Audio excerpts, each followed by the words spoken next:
오늘은 스승의 주일이면서 생명 존중 주일로 지킵니다.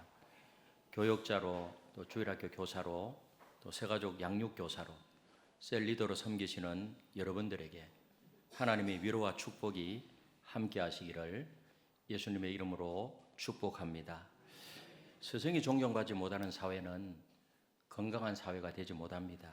우리는 건강한 사회를 위해서 양육하는 일에 수고하시는 우리 선생님들을 존중하고 이해하고 또 귀하게 여기고 그리고 세워드려야 합니다. 우리 장로님 기도처럼 그렇게 존중하고 세워주는 그런 일이 있을 때 교수학습의 놀라운 은혜로 그 교회는 성장해 갈 것이고 또 다음 세대가 든든히 세워져가는 그런 역사가 일어나게 될 줄로 믿습니다. 또한 오늘은 생명 존중 주일로 지킵니다. 오늘 5월 21일 우리 총회 산하 모든 교회들이 출산의 사명을 다짐하며 함께 예배합시다. 이런 공문이 내려오고요. 그래서 함께 우리 생명 살리기 운동을 합시다. 그런 취지입니다. 요즘 우리는 이 위기라는 단어를 입에 달고 삽니다. 기후위기, 금융위기, 경제위기, 국제정세위기, 또 남북관계 위기, 코로나 위기 등등 다양한 위기와 직면해 있기 때문입니다. 하지만 그 어떤 위기보다도 가장 근본적이면서도 본질적인 위기는 바로 가정의 위기라고 말할 수가 있습니다. 가정의 위기 중에서도 특별히 결혼과 출산의 문제는 매우 심각합니다. 결혼 문제에 있어서 한국보건사회연구원의 조사에 따르면 젊은 세대가 결혼하지 않는 이유가 나와 있어요. 왜 젊은 사람들이 결혼하지 않을까요? 41.4%가 경제적 문제예요. 낮은 소득, 주택 마련 비용, 결혼 생활 유지비 등 경제적 문제 때문에 결혼하지 않는다는 이야기입니다. 여성도 별로 다르지 않아요. 상대 남성의 경제적 조건은 물론이고 본인의 경제적 문제가 결혼하지 않는 가장 큰 이유였습니다. 2023년 3월 4일자 경향신문에서 청년들이 결혼하지 않는 이유는 사회 구조적 문제 때문이다. 왜 결혼하지 않는가? 사회 구조적으로 문제가 있어서 그렇다. 자산과 거주와 또 일자리를 얻기 어려운 구조라는 것입니다. 이러한 이유 때문에 2030 세대 청년들은 결혼을 포기할 수밖에 없다는 것입니다. 출산의 경우는 더 큰 문제예요.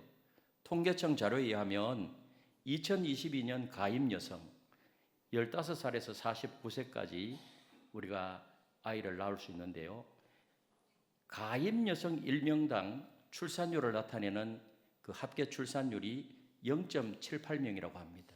올해는 더 떨어져서 0.7명. 경제협력개발기구 OECD 국가의 평균이 1.59명이에요. 우리나라는 그 절반도 미치지 못한다는 점에서 매우 심각한 수준이라고 말할 수가 있습니다. 심지어 OECD 국가 중 출산율이 1명이 안 되는 경우는 우리나라가 유일하다고 해요.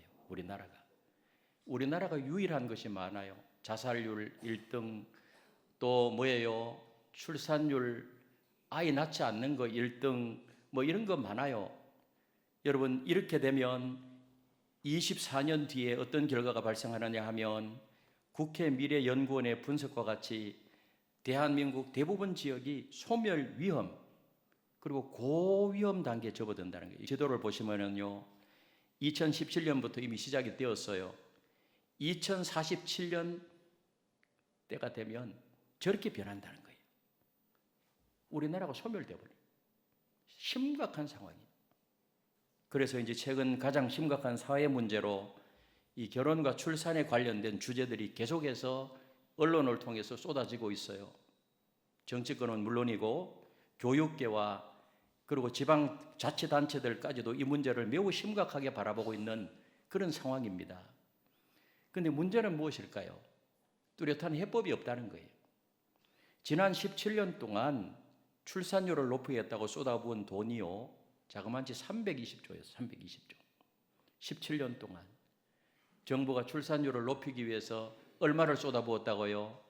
320조. 그 엄청난 돈을 쏟아 부었음에도 불구하고 우리 사회는 저출산을 넘어서 이제는 뭐예요?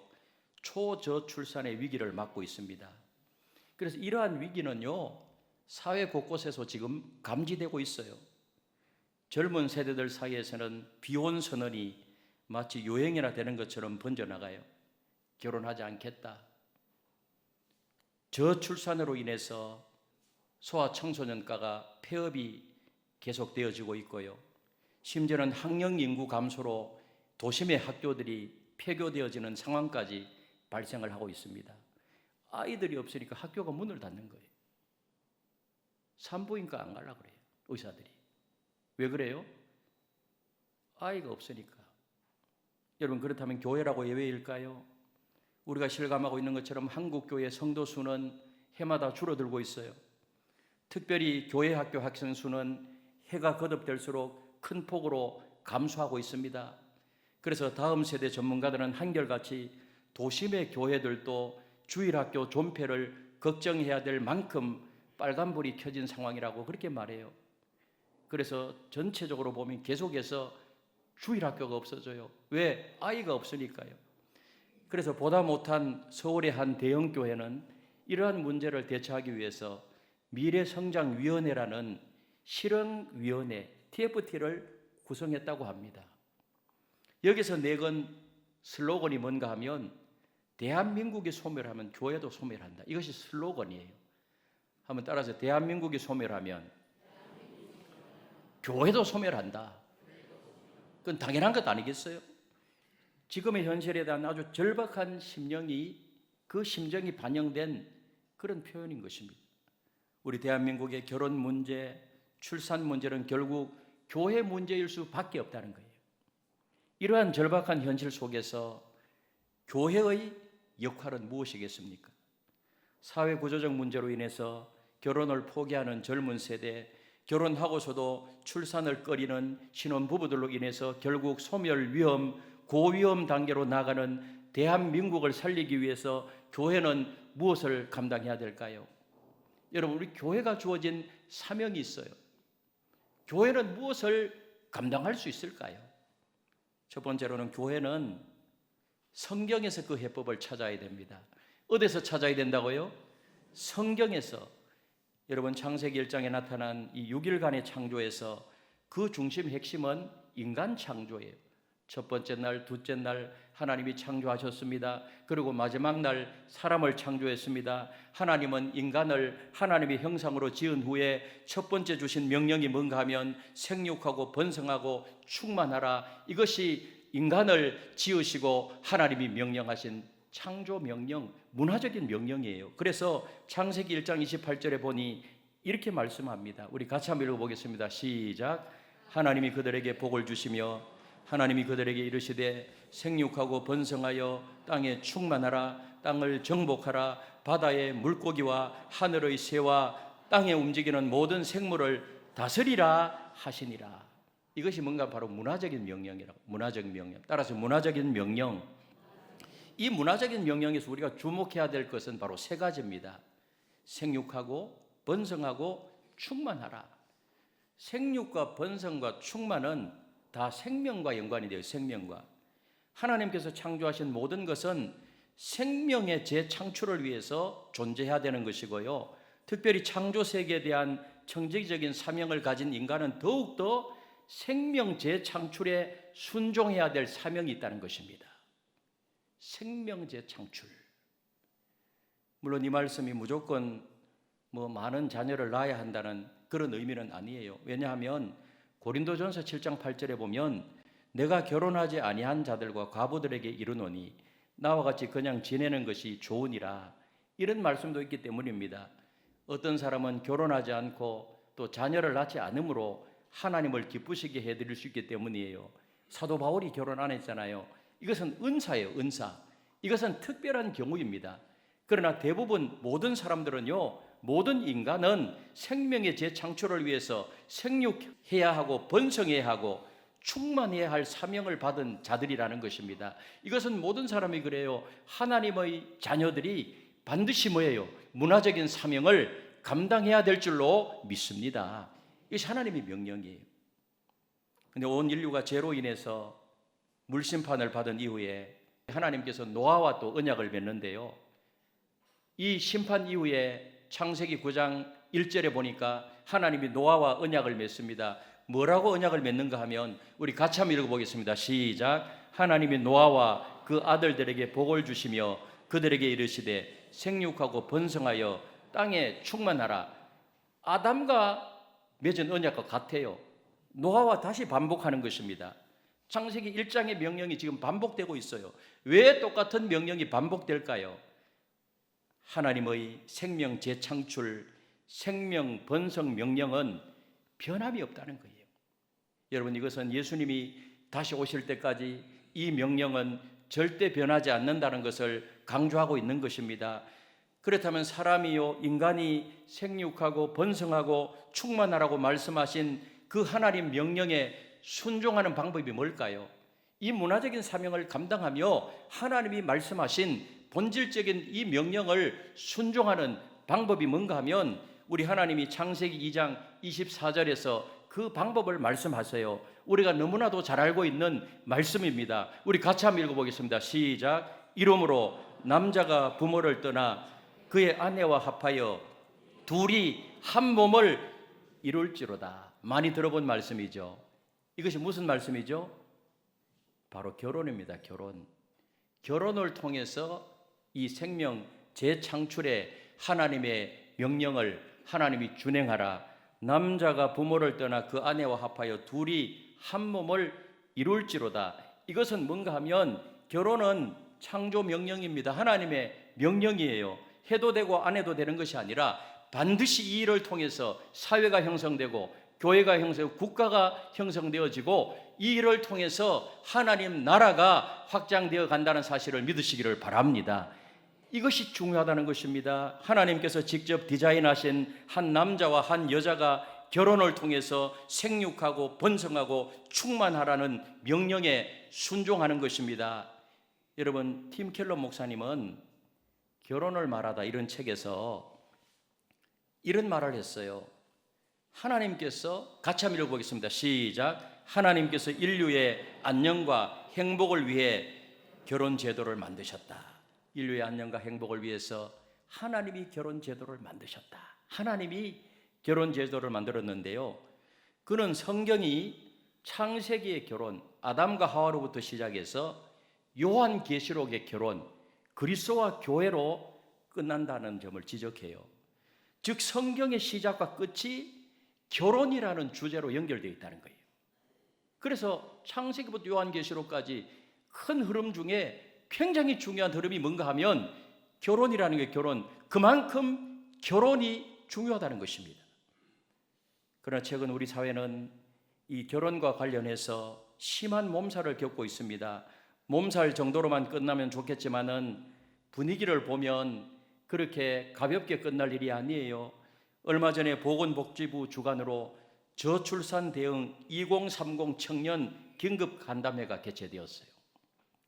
결혼과 임신, 출산에 대한 청년들의 생각이 뭔가? 그것을 듣기 위해서 미혼 청년들은 왜 결혼하지 않는가?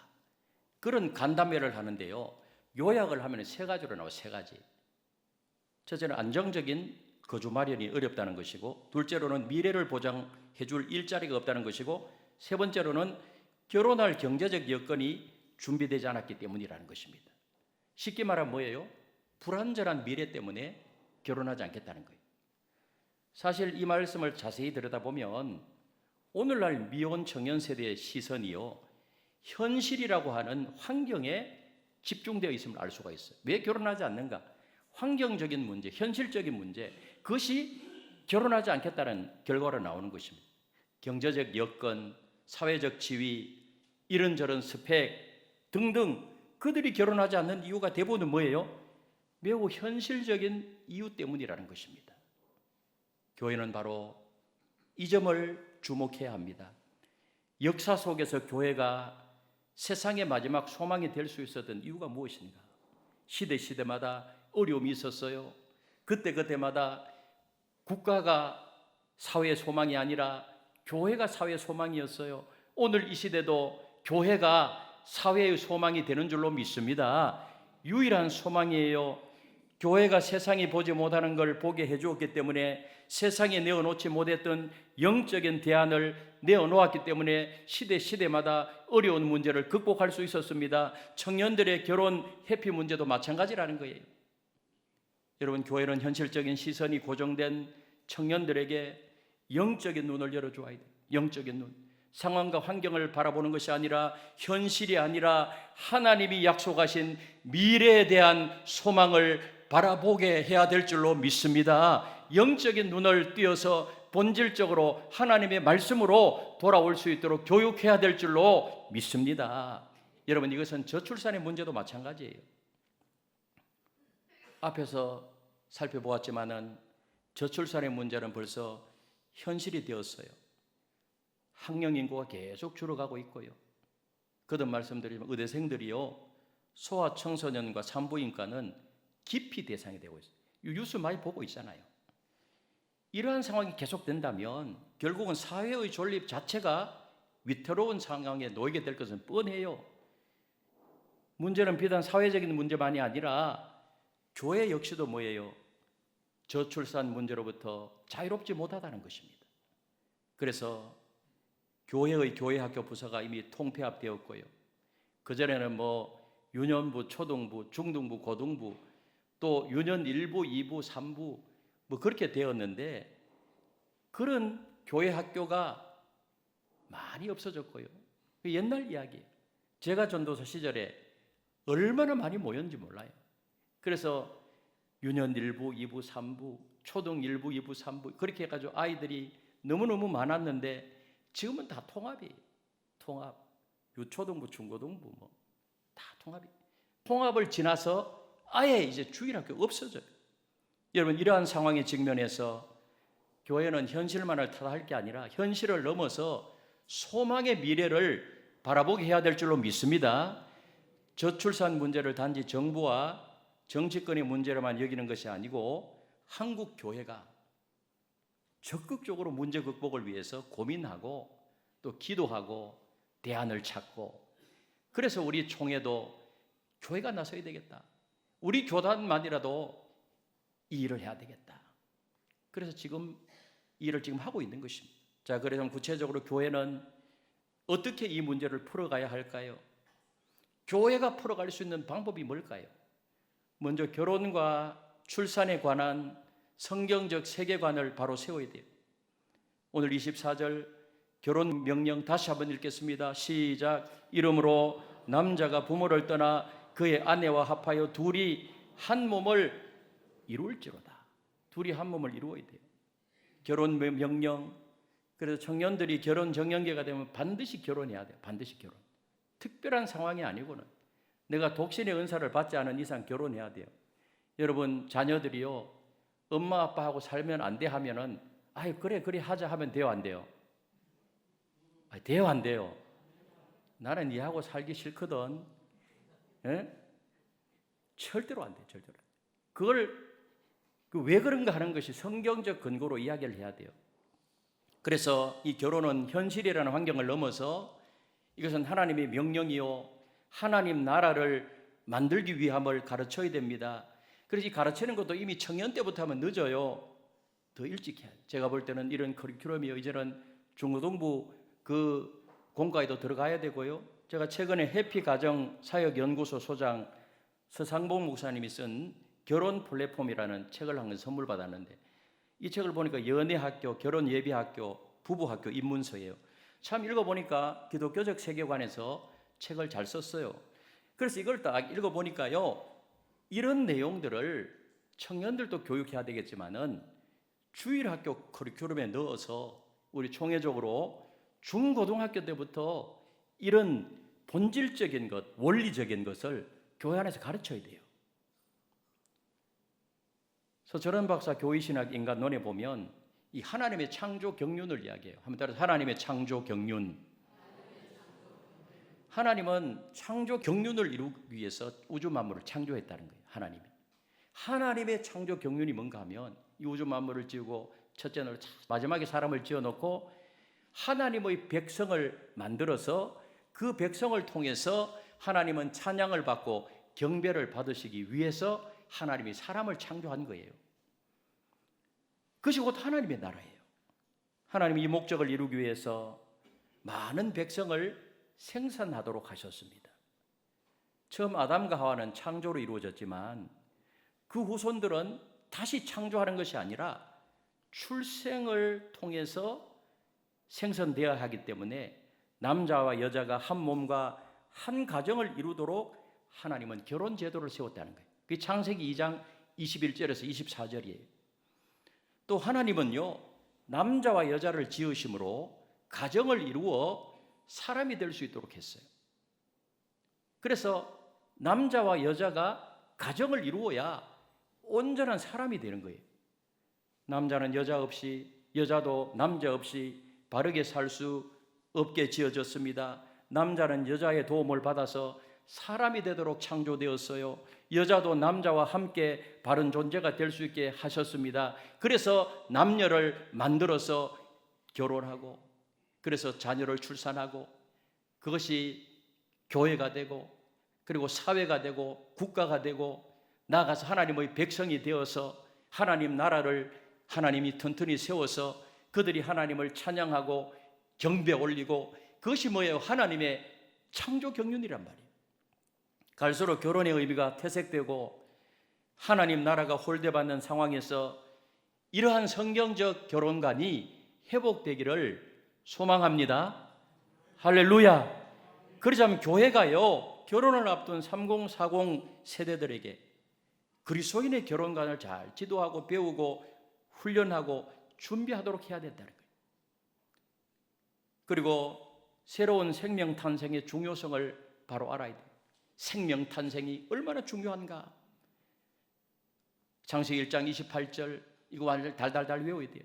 우리 다시 한번 읽어보도록 하겠습니다. 시작. 하나님이 그들에게 복을 주시며 하나님이 그들에게 이르시되 생육하고 번성하여 땅에 충만하라. 땅을 정복하라. 바다의 물고기와 하늘의 새와 땅에 움직이는 모든 생물을 다스리라 하시니라. 이 생육하고 번성하고 충만하라는 명령이요, 새로운 생명 탄생을 위해서 얼마나 중요한지를 바로 알아야 돼요. 그래서 자녀를 출산하지 아니하면 생육, 번성, 충만, 이 문화적인 사명을 감당할 수 없게 돼요. 그 생명, 출산, 이것은 하나님이 너무너무 원하시는 거예요. 어떤 한 기고문에 이런 이야기가 나오더라고요.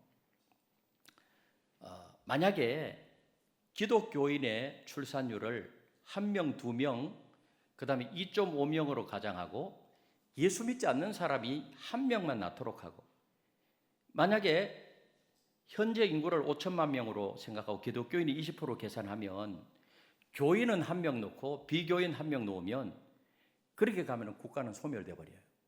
죽는 사람들이 많기 때문에. 그런데 기독교인의 출산율이 2.5명으로 가정을 하게 되면 비기독교인 인구는요, 비기독교인 1명 놓고 그래 출산할 수 있는 인구 대비해서 그래요. 기독교인은 2.5명 놓고 그 다음에 비기독교인은 1명을 놓잖아요. 100년이 지나면 비기독교인은 500만으로 감소하고요, 기독교인은 1953만 명으로 증가하게 됩니다. 200년 후에는 비기독교인은 62만 5천 명으로 감소하고 기독교인은 3,814만 명으로 늘어나게 되어 있어요. 여러분, 이 시나리오는 기독교인 출산율에 힘입어서 국가의 인구 절벽 문제를 해결할 수 있는 해법이 될 수 있다는 것입니다. 이게 너무 힘듭니까? 힘들어요? 가능해요. 왜냐하면 유주희 집사님이요, 월요일날 셋째나요. 셋째 2.5명만 놓으면 되거든. 오늘 일부에 와서 내 칭찬했어요. 지금 아이 낳을 수 있는 국가와 민족과 애국만 하지 말고 하나님 영광을 위해서 몇 명요? 3명. 3명 놓으면요, 우리나라는 저절로 국가도 살아나고 대한민국은요, 기독교 국가가 돼버려요. 기독교 국가로. 그러면은요, 영국이 기독교가 자라날 때 얼마나 부흥했어요. 네덜란드, 스위스, 그 북유럽들 그렇게 된단 말이에요. 아까 그 가임 여성이 49세까지 가능하다니까 49세들 49세 손 들어보세요. 49세 49세도 48세까지 낳을 수 있어요. 48세까지. 우리 한국 교회를 살리고 대한민국을 살립시다. 저는 우리 엄마가 44살에 낳았어요. 괜찮잖아요. 어때요? 늦게 놓으면 더 똑똑하지. 늦게 놓으면 몇 명? 2.5명만 놓으면 되는 거예요. 불신자들 생각할 필요 없어. 교회, 기독교인들이. 그래서 우리 애 2명 놓을 때 3명 놓고 하면 교회 축제가 돼야 돼, 앞으로. 이게 한국을 살리는 거기 때문에. 민족을 살리는 거기 때문에. 지금 뭐예요? 다문화 가정이 많은데 다문화 가정 필요해요. 지금 300만이거든요. 조금만 더 있으면 500만 된대요. 1000만 명. 2,500만 원까지 될 때가 이제 얼마 안 보여요. 그런데 다문화 가정의 문제는 기독교 관점에서 보면은요, 이슬람이 억수로 많습니다. 억수로란 말 표현해서 미안합니다. 이게 사투리로. 이슬람이. 불교. 교회 사라져버린 교회가. 한번 옆에 있는 분들하고 인사합시다. 많이 놓읍시다.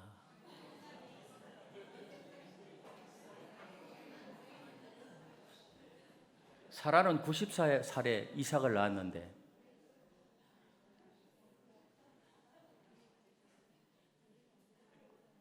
여러분, 하나님께서 우리에게 생육하라, 번성하라, 충만하라고 명령하셨습니다. 이것이 축복이라고 명령했어요.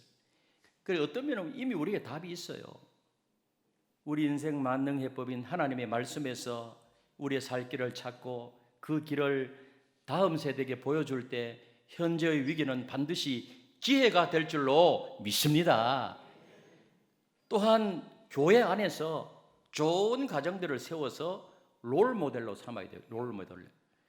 그러자 부모 세대가 자녀들에게 성경적인 가치관에 따라서 행복하게 사는 모습을 보여줘야 돼요. 부모 세대가. 그래서 자녀들에게 가정에서 그 부모가 하나님 나라 가치관으로 행복하게 살아가는 모습을 경험하도록 해야 돼요. 그럴 때 자녀들은요, 성경적 가치관을 가지게 되고 그들도 결혼해서 행복하게 살고 출산의 기쁨을 맛보고요. 그래서 부모 세대가 그래서 중요하다는 것입니다. 하지만은 우리의 부모 세대가 그렇지 못하다는 것이 현실적인 고민이에요.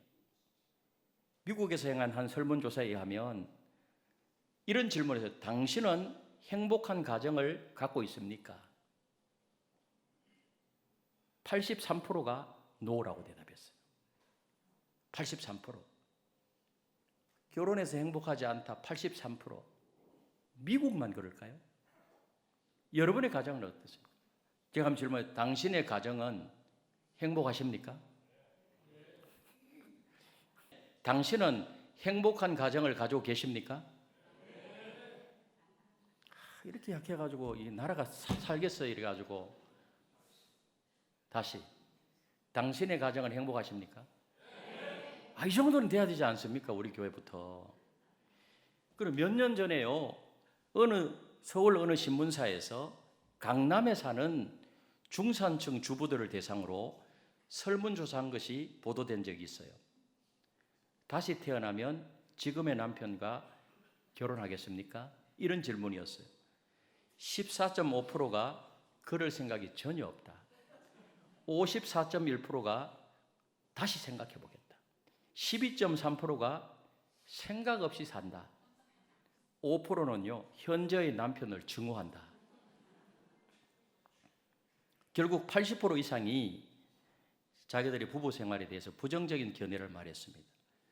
이런 통계가 자녀들로 하여금 결혼을 회피하게 만든 원인이 되고 있다는 거예요.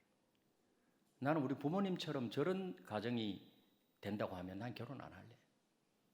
그렇게 해서 되겠습니까? 여러분, 이러한 가정의 위기, 무너지는 가정을 다시 세우는 길은 하나님께서 원래 디자인하신 원래의 모습, 성경적인 모습으로 돌아가는 길밖에 없다는 거예요. 아멘. 특별히 올 가정의 달을 맞이하여서 좀 우리의 가정을, 이미 결혼한 거 어떻게 하겠어요? 이미 결혼한 거 죽을 때까지 좀 행복하게 살아야 되잖아요.